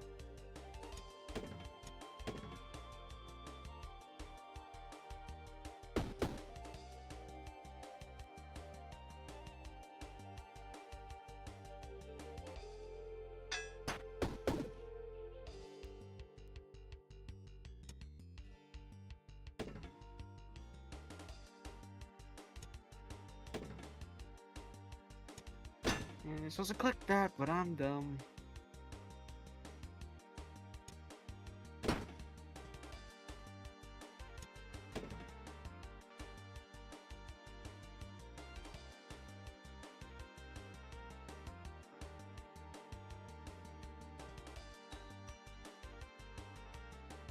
Ah, eyes hurt in this game.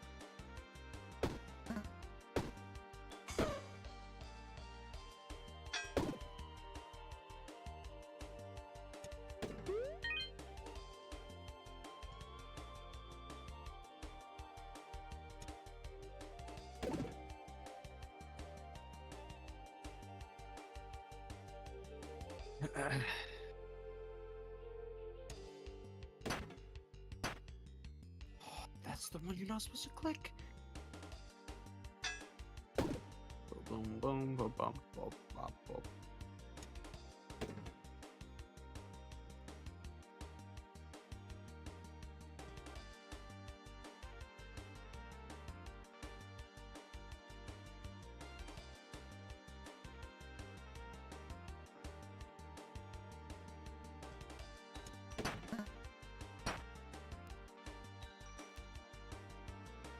Oh, you've got to be joking.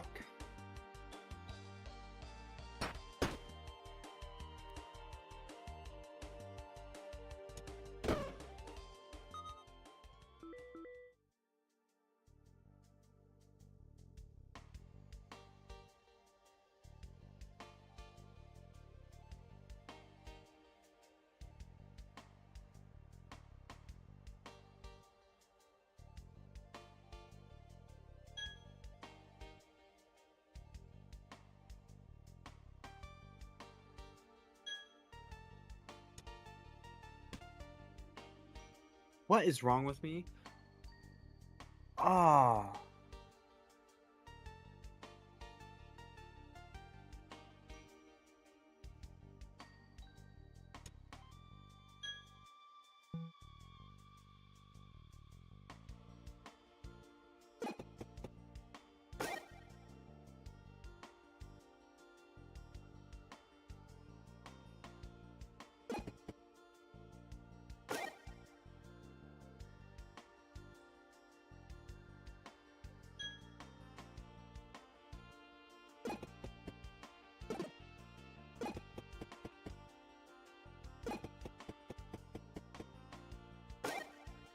Oh, that was stupid.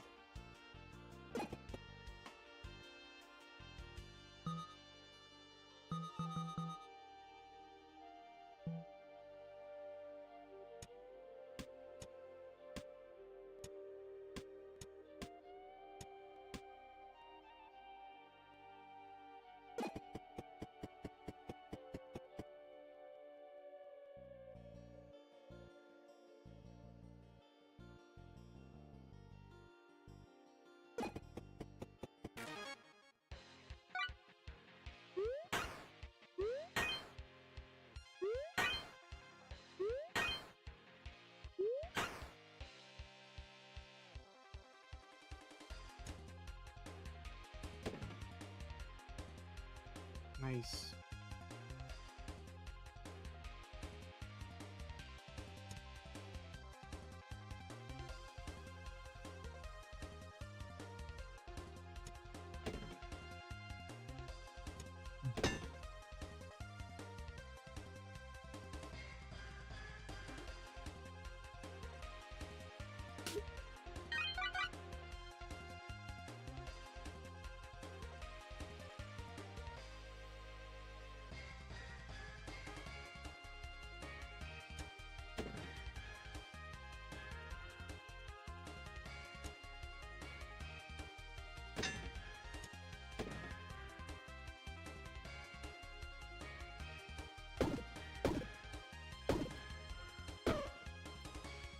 She go.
It's just such a weird feeling.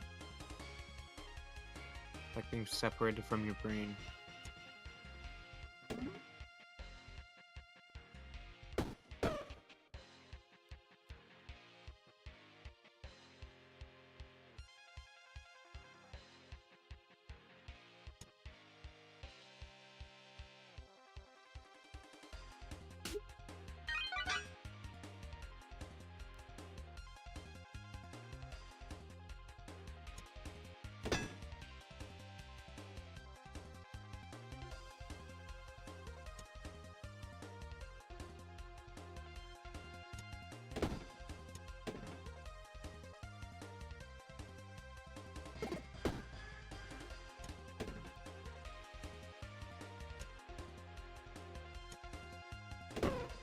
The heck? Stop thinking, brain. Stop, please.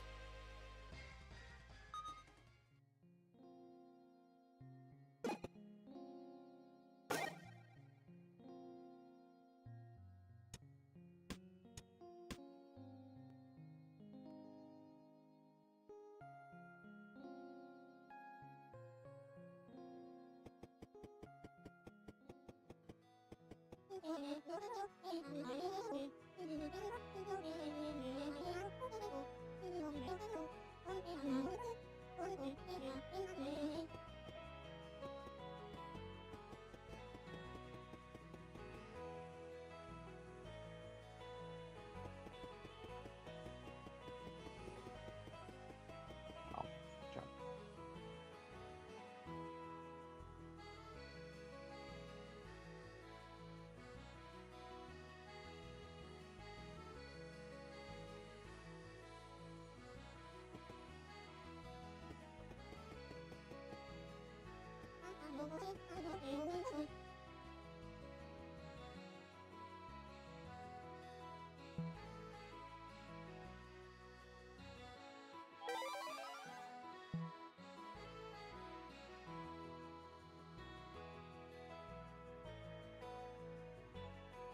I quit this stupid game.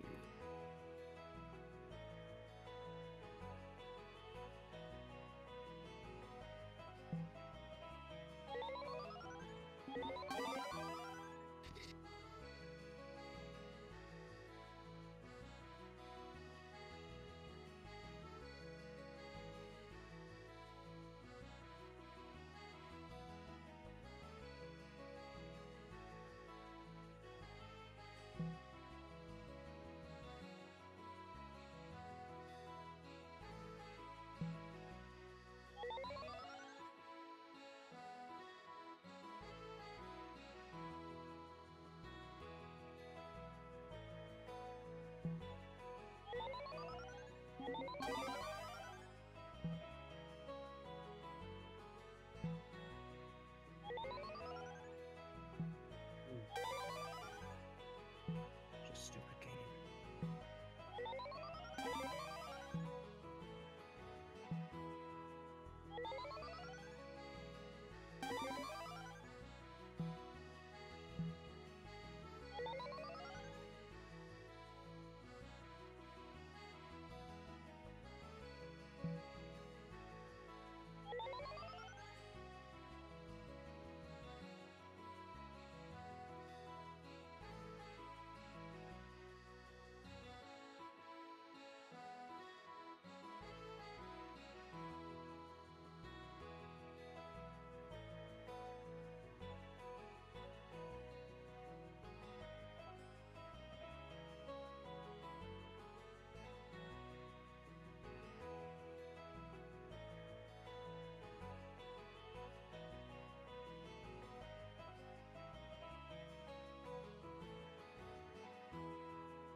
Job.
I'm gonna be. Oop.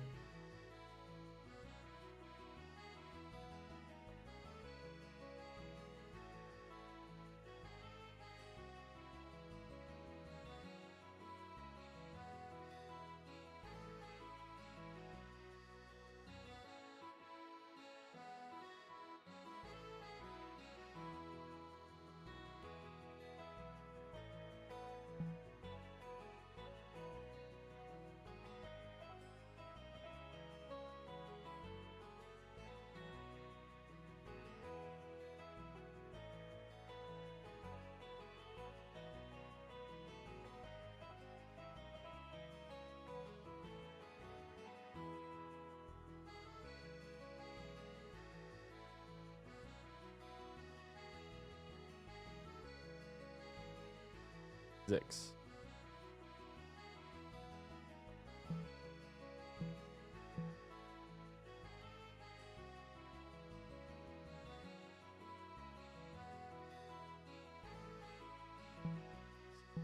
Throw the book at them. Mm-mm.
Nice.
about 20 minutes behind. We're one little bounce.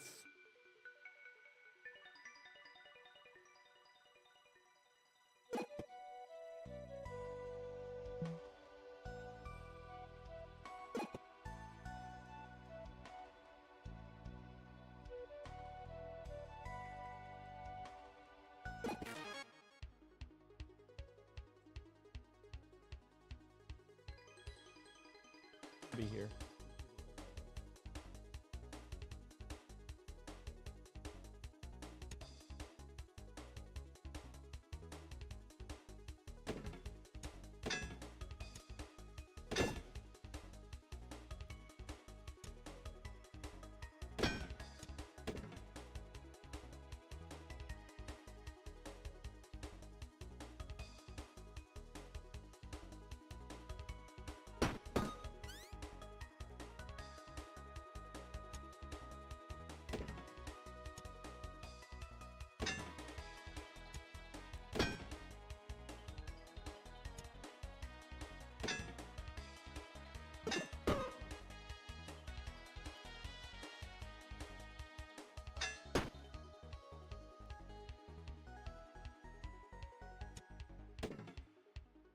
Oh, I have. I mean, it's been my focus lately.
Yep.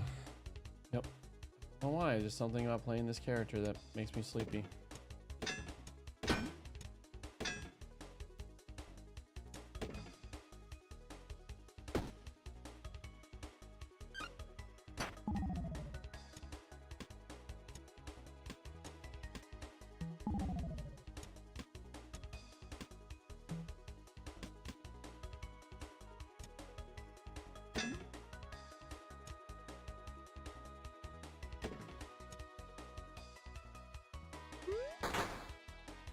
Oh, I'm dead.